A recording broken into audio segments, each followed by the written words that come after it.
Ladies and gentlemen, this is Joe's Classic Video Games back with another cool pinball repair video for you. We had a customer bring us this little thing here. This is a Williams Grand Prix electromechanical pinball machine. This is one of their last EMs, and it was loaded. It has all kinds of stuff in it. We've had one of these before and did some videos on it, and I remarked at the time that it was one of the most complex electromechanical games I'd ever seen. I mean, this thing has a lot in it, and it is heavy. Lots of steel. But we're going to fix it up. And you're going to watch, or you wouldn't be watching now, right? So they brought us it, and the first thing I noticed is that the cabinet is in pretty good shape. It's not new, people. Probably 1976 or 7, probably 76. But it's in pretty good shape. Someone has repainted the frame on it, kind of like a whitewash color, but that looks pretty good. Those get banged up a lot, so it's the first thing you would repaint. The front's a little worn.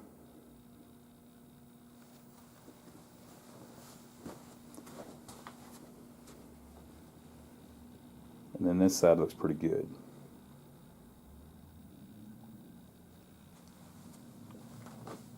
The playfield is what we're going to do first. It's got a little bit of issues. It's a little dirty here with ball swirls.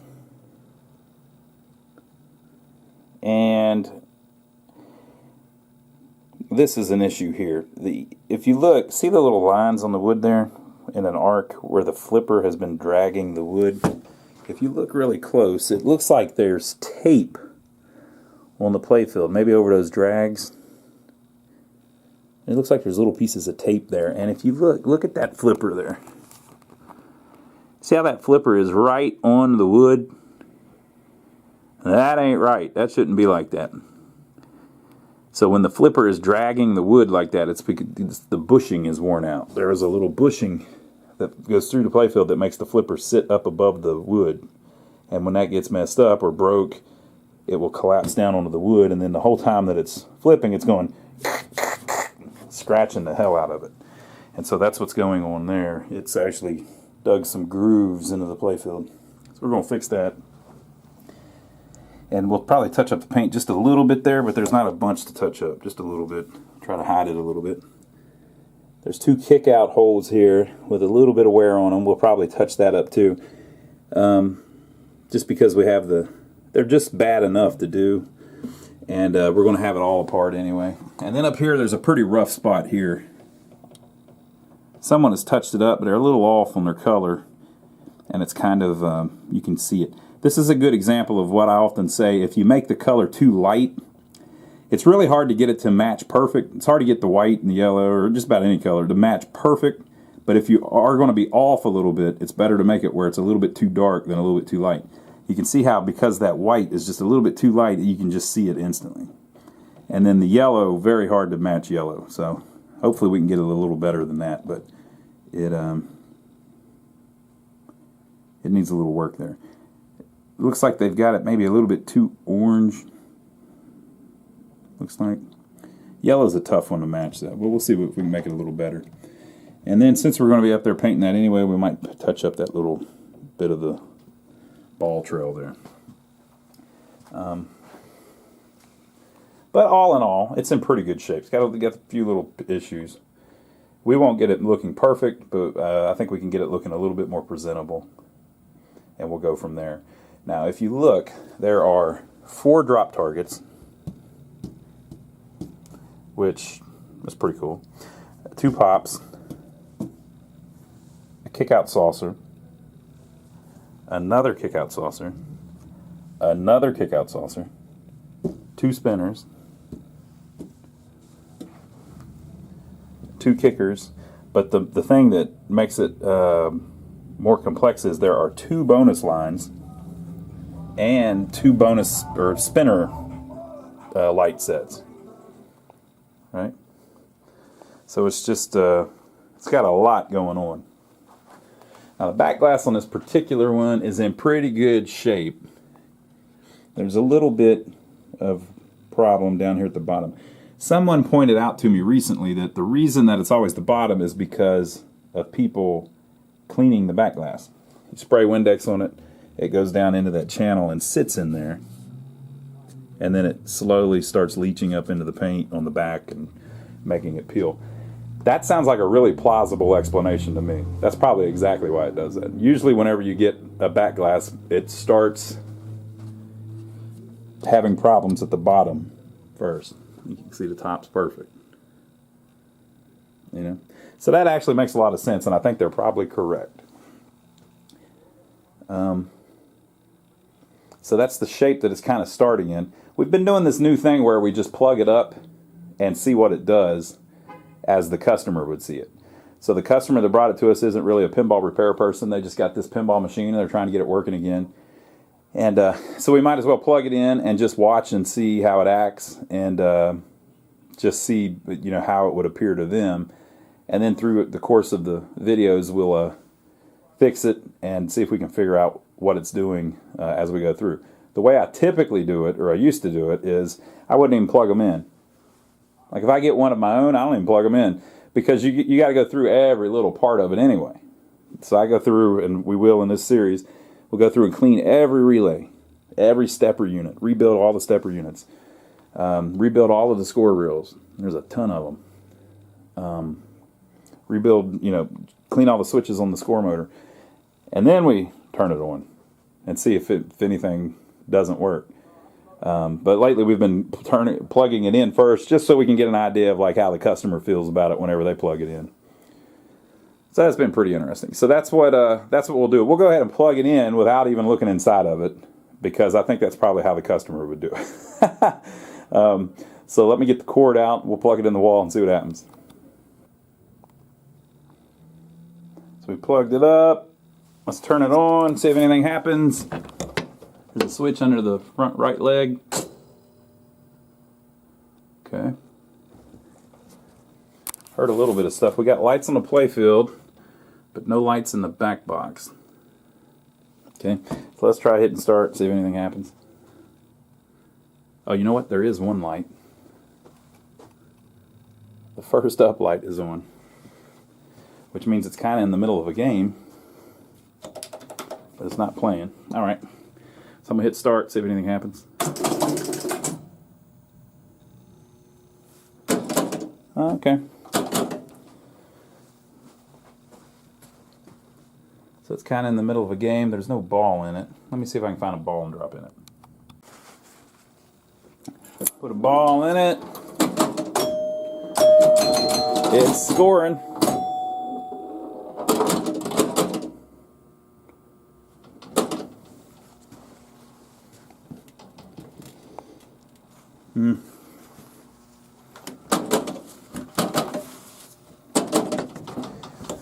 Yeah, it's kind of working a little bit. Let's turn it off and back on and see if it will start another game. Okay, it says game over. That's good.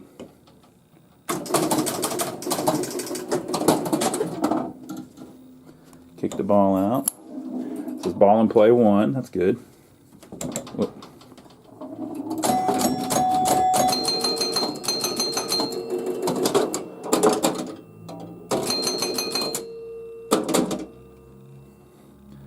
So you get one ball and it kind of crashes. It won't kick the ball back out. Typical kind of stuff. This is the kind of stuff that they usually do whenever they have problems. So it also has all of the back box lights aren't working. The general illumination lights. I'll show you what I mean. All right. So that's how all this is lit up behind the plastics. It should have a lot of that going on behind the playfield. I mean the back glass too. So it's limping along, but it's probably gotten about as far as you can get it. You know, you can't play it very much anymore like this. So it kind of needs to be back how it's supposed to be. So that is how we're starting. So let me take the glass off. Let's look inside it, see what kind of shape it's in, and we'll go from there.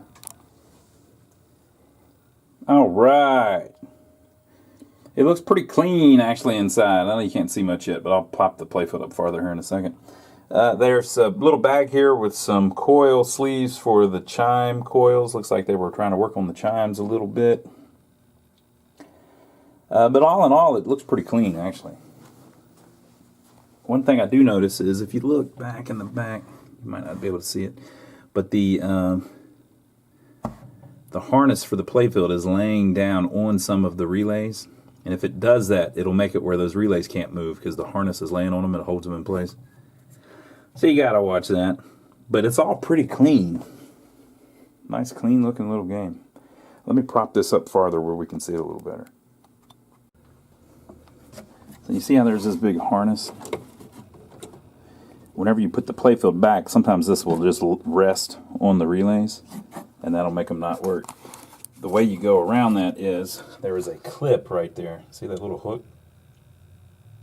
If you hook the wires into that, it keeps them up off of the relay. So it goes from there through the hook and then to the playfield.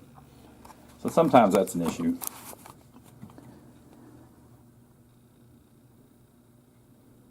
Yeah, it looks nice and clean compared to some of the Bally's I've been working on lately. This thing's in pretty good shape. Okay, so under the playfield, you can see what I'm talking about. First of all, you've got two stepper units in the bottom. Okay. On a Bally, those are usually the ball count unit and the credit unit. The coin unit, they call it, which helps it select 4-player and a 1, 2, 3, or 4-player game. And then the other one is the actual ball count unit. This one, yep, ball count unit, and are they calling theirs the coin unit or what? Let's see. Yeah, exactly the same. Ball count unit and coin unit. So exactly like how Bally did it. You can see an actual capacitor down here. Remember, this is late in the EM cycle, so they were... they already, for years, had been doing PCBs in it, but hadn't gone solid state or anything yet. But they were starting to use DC voltage. There's a little bridge rectifier for the pop bumpers, make them a little more snappy. So you've got those two stepper units in the bottom like on a regular one. This is going to be one of the bonus units. Okay. And this is going to be one of the bonus units. Now these bonus units were particularly interesting. Notice there are 3 coils.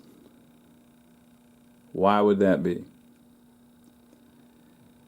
On most bonus units, like on a Bally, and there may have been some Ballys that were set up like this too, but on a lot of the Ballys that we've been working on, you've got one coil to step the bonus unit up, so you score 1,000 bonus points or whatever, right? Or you add to the bonus, so it does that, clicks up, and see how the wheel is turning? 3,000, 4,000, 5,000. Okay. Now, whenever you score them, it uses this coil. See, 1,000, 2,000, 3,000, 4,000, 5,000. And so it does it one at a time so it can count them. Okay? But let's say you score, now I don't remember why it exactly did this. Maybe at the end of each ball it resets both of them or something. But if this one pulls in, maybe they both had to pull in. Yeah. If they both pull in, it resets it all the way.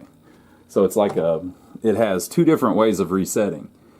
It can reset one step at a time, or it can reset the whole thing at one time. Very creative. And then there's 2 bonuses, like I said. This is one bonus light ladder, and that's another bonus light ladder. Very complex. We've got Williams normal flippers from the time. Okay, we've got a couple adjustment jacks thrown in there. Notice, the jet bumpers on this game operate on direct current, providing increased playfield action. The bumper switches are equipped with contacts made of a special alloy to withstand high current. Should a bumper become sluggish, or non-operative, cleaning contacts with a file and reseating gap to approximately... You don't have to knock, Paul. You can come in anytime. I'm back and I'm bad. Paul didn't want to interrupt our video. And resetting gap to approximately 1/16 of an inch will restore original fine bumper action. Well, that's pretty cool. It got dark on us. A bunch of people came in. Okay, these are the spinner. Look at all the lights for the spinners too. Right? So these are these little boards. So these have a little relay down in there that pulls in and it makes this turn. One side changes the light and the other side changes the basically the mechanics so that it scores right depending on where the light is. And then the same on this side for this one. So as you go through the spinner, each time it spins, it pulses this one time. So it's like... I got it to hang up. Right. And then these are the Williams drop targets. Very interesting little things. They were flat, like a big face. And then as it falls, it hits this switch, reconnects this switch, and disconnects that switch. And then whenever it resets, the coil pulls it in. It does the reverse. It connects that switch and opens that switch and that switch. And there's 4 of them. So there's just stuff everywhere. But wait, there's more. You have this huge relay here. Look at all the freaking switches on that. That might win the award for the most switches I've ever seen in a single line on one relay.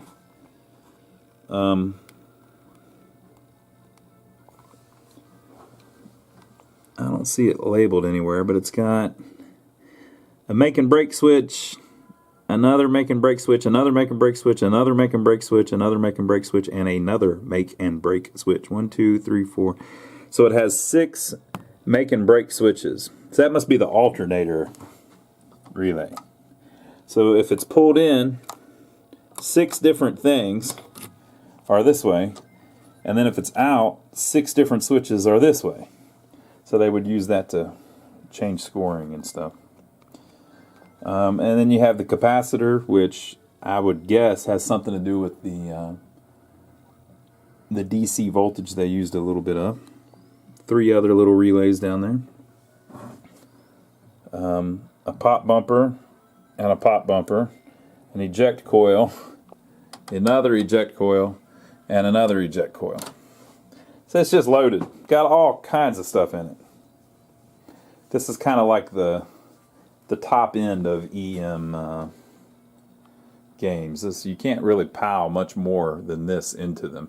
They did make bingo machines that are more complex. The bingos in the back box, just, it's incredible how much stuff is in there. But this one is loaded. Okay, so let's look in the actual back box of it and see what all's back there. What do you think? The back box is loaded. By this point, Williams had moved on to 5 score reels. Look at that. 5 score reels for each player.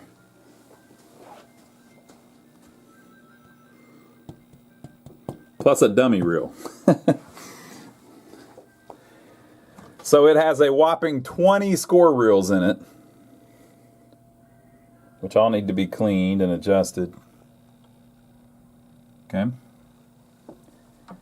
You've got the credit unit here. I don't know what they call that one. Let's go around to the other side. We've got it up here in the window, so you can't see it that good yet. They call the bottom one the player unit. And just look at the amount of wires on the thing. They have these little boards on the edge with even more wires. Whenever we get back here to work on the back box, we'll pull it all out so you can see everything. On the credit unit, you see they have a little jumper plug. The reason they've done that is they have jumpered over the switch that takes it, that tells it that there's no credits left. So by doing that, it permanently has credits. So it will never run out of credits because that switch will never open. Even if it does physically open, it'll still be connected because of the jumper wire.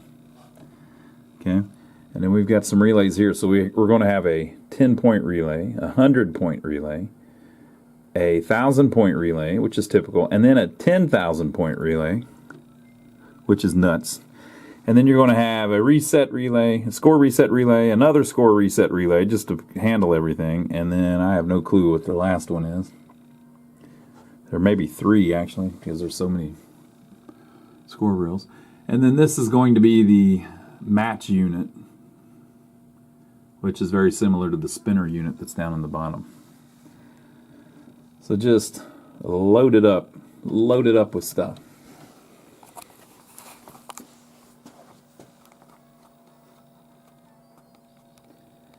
Since a customer's been working on it a little bit, so we don't have access to the stuff that was in it, so there may have been a bunch of cool stuff down at the bottom, but it's already been cleaned out, and everything looks pretty good. So basically, the ball, when it lands in the out hole, it doesn't shoot back out. So we're going to clean up the playfield a little bit. You know, I don't know if they told us to. I might have to ask Joe about that. I can't remember if they wanted us to clean it up or not. I think they do. I'll ask Joe about it. So we got that. But when the ball lands in the out hole, it doesn't go to ball and play number 2. So I guess maybe we could try to look that up and see what would make it do that. Let's see if we can find the schematics for this thing. Okay, we're on the schematics, so we might as well look at this a little bit.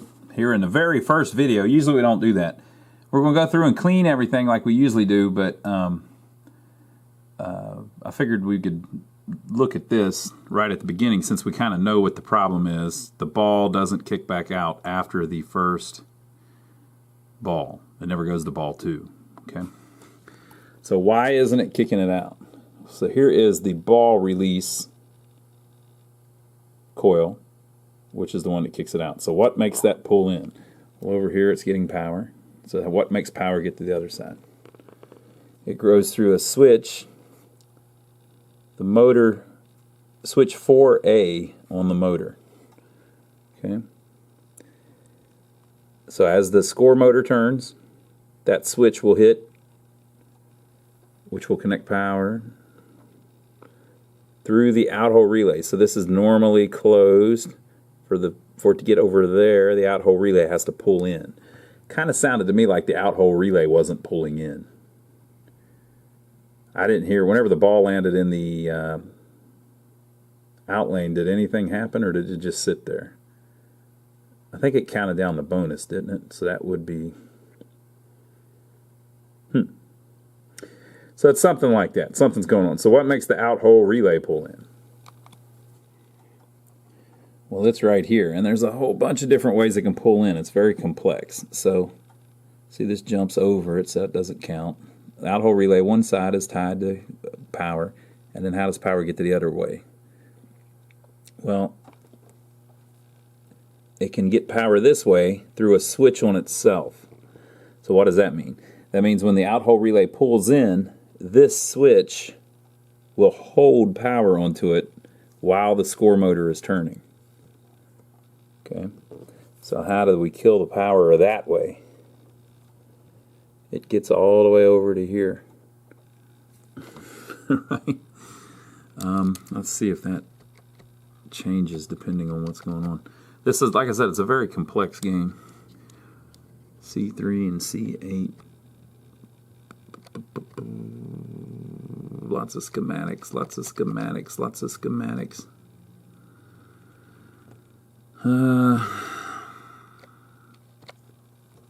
It's this one.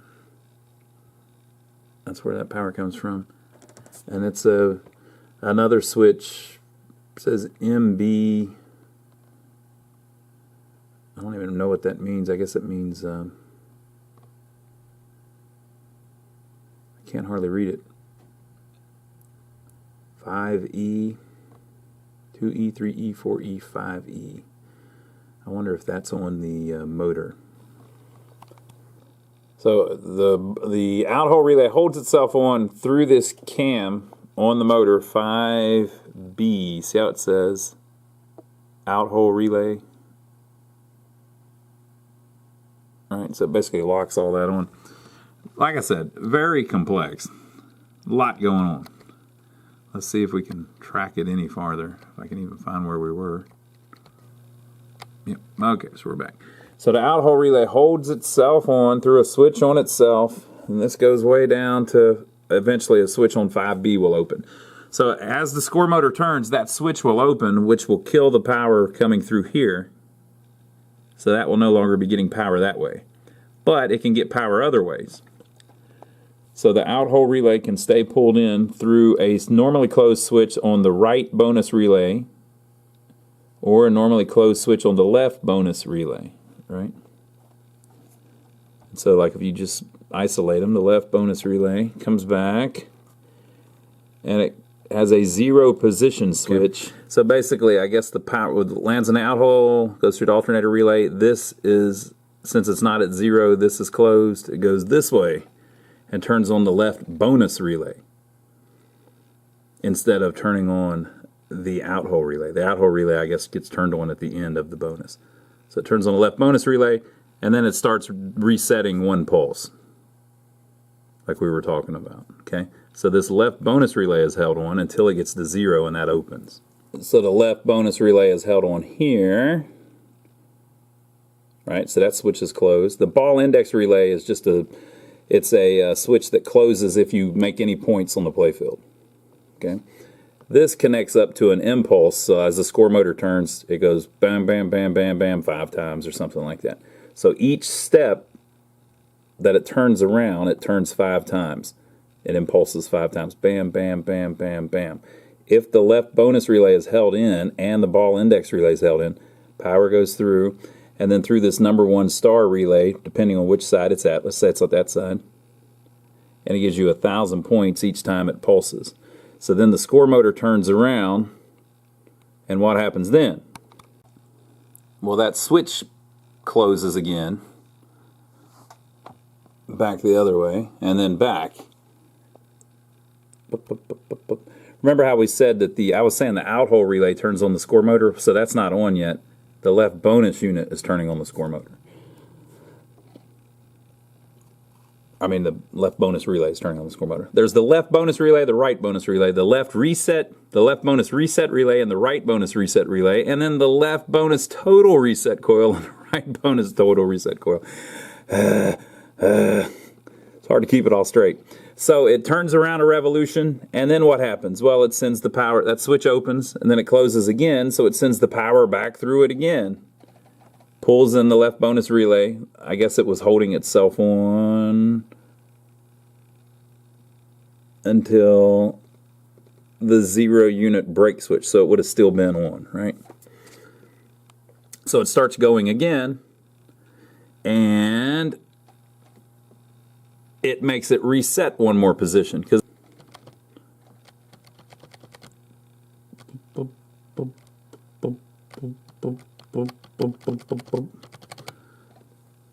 right, and impulses this 5 more times, and the left bonus relay is still closed, so it gives you 5,000 more points.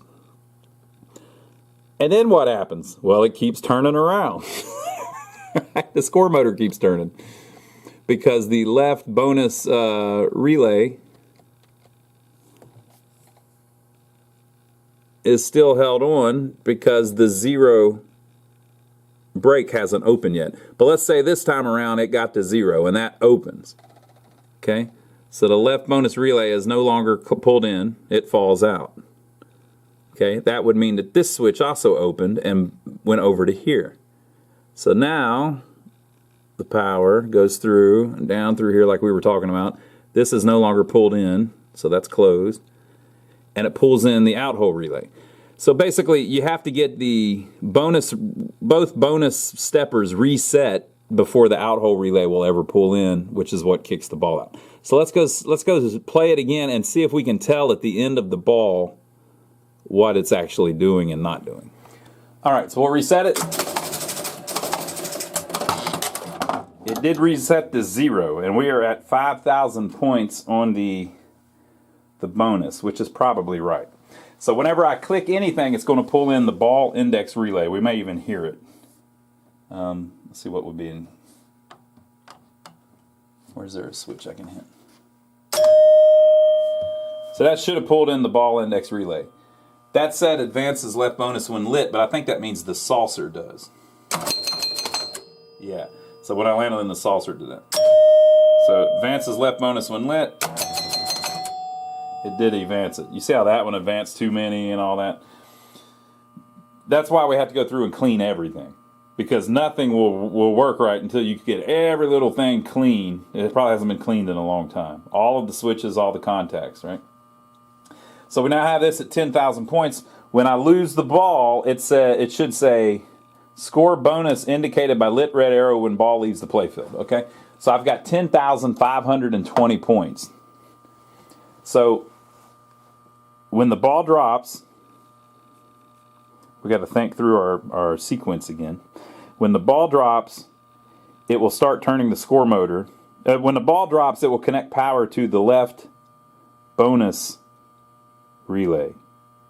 Okay, that will start the score motor turning. It will reset a position, but not before it gives us 5,000 points for being on that light. It'll reset to here. And then it'll keep turning, and it'll reset to here, but it'll also give us 5,000 points while it's turning from there. When it gets in the when it gets down to 0, it should open a switch and connect another switch on the bonus unit, the left bonus unit, that should send power to the out-hole relay and turn it on. When the out-hole relay turns on, it should kick the ball out. So let's see if we get 10,000. We're at 10,520.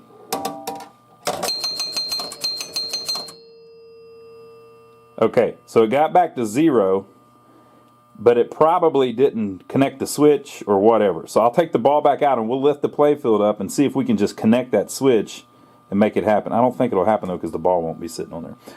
But we'll see what we can do. It could be that it's always on the left bonus on ball 1, and so the problem is specifically with the left bonus unit. But you can't really chase problems like this if you haven't cleaned everything, because even if you fix it, something else will pop up, like how that one went up 2 spots and that one only went up 1 spot, etc., etc. Okay, so this is the bonus unit that is the left bonus unit. This is the one that we're talking about. Now, these are the switches we're talking about. This is the one that opens at 0, and this is the one that closes at 0. And it looks to me like that is not closed right now. So here's what we're going to do. We're going to try to do the one switch fix. I'm going to try to bend that switch. Matter of fact, I might just do it with my hand right now. Okay, so we bent that switch. And then I'm going to step it back up a couple spots like we just were. So we're two spots up. We're going to put the playfield back down and we're going to see if that one switch fixed it. If we were able to track it down on the schematics. Again, it won't permanently fix anything because there's going to be all kinds of stuff acting up. But it'd be interesting to see if we can fix that one major problem with just one switch, right? So here, I'll try to do it. Let's try to do it without editing it. What about that? Put this back. We'll put y'all back on that. Like that. That's about how we had it for the playfield, wasn't it? Lay it back down. And remember, it never went to the next ball. Why would that be? It's because it never turned on the out-hole switch. So it thinks actually that it's still in ball 1. All it did was score some points on this bonus. Okay, so now we're at 30,520 points because we messed with it a little bit. So we're going to drop the ball in. We should end at 40,000, and it might kick it out if that switch not being touching was the only problem.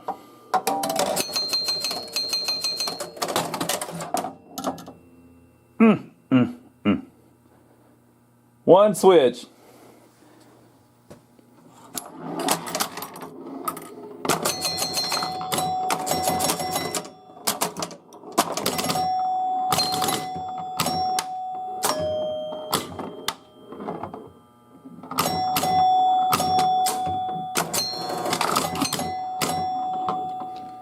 So,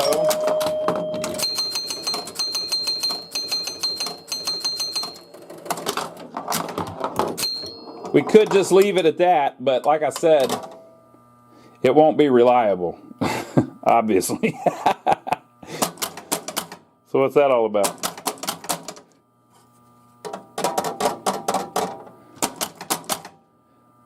Something ain't acting right?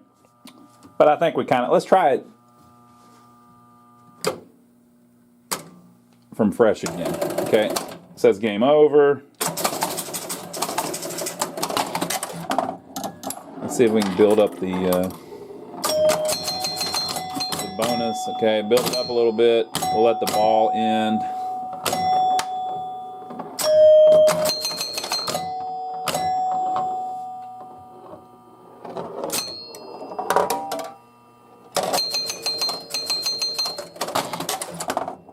So you can see my point. We've got that part fixed, but now there's another thing to fix and another thing to fix.